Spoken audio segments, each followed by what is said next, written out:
Financial setbacks are hard on many levels. They can hit not only your pocketbook, but also your self-esteem. But that's not necessarily always a bad thing. Financial expert Jasmine Marra from Bromwich+Smith joining us now. Good morning, Jasmine. How are you? Good morning. I'm good. Thank you, Courtney. How are you? Great. Love this topic because so many people are in the pursuit of happiness. That's what we long for. We try to seek out, but sometimes the best lessons do come from those hard times. Yes, that's right. I mean, a lot of times we change our lives because we're uncomfortable or we're unhappy. And so, we talk a lot about wanting to always be happy, but usually it's those hard times that trigger us to make difficult decisions to change the trajectory of our lives. Okay, so we have a few points that we want to go through here if we are facing some financial setbacks or maybe not feeling so great about it. And to remember that bankruptcy is a legal process, not a moral one. That's right. Whether we're going through bankruptcy or just thinking about doing a debt management plan or even a consumer proposal, just remember that this is a legal process, not a moral one. And anytime we're doing something that has a bit of shame filled connected with it, it can certainly feel like we've let ourselves down or we're failing.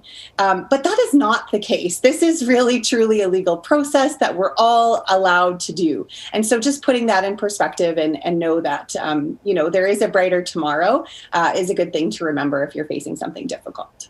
This one is huge. We're going to repeat it twice because your self-worth does not equal your net worth. Self-worth is not net worth.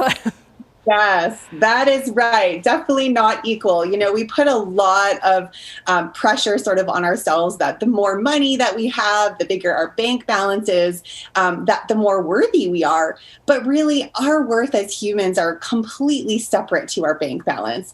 And we would do well just to remember that, particularly as we're embracing these difficult financial times and looking at yet another wave here as we see some additional shutdowns. And it's not personal. People from all walks of life face these financial challenges often unexpectedly. Absolutely. It's not because we're poor with money. These things are happening and they're out of our control. And so it's really important that we don't connect those two things. Okay, so we want to hang on to the idea that we can and we will rebuild our credit in the future. Absolutely. The number one question that we get sort of when people are facing a restructuring is, how is this going to affect my credit? And it's largely tied to this idea of hopes and dreams for the future. We do have a society that's built on credit. And so just a reminder, you can and you will rebuild your credit. Good credit building habits, you can look it up on our blog or you can give us a call for some examples. There's some great tips and tricks that you can use, but it is possible to rebuild. So don't ever feel, no matter what your score is, that it's connected, like we said, to your self-worth or that you can't rebuild it, because we certainly can.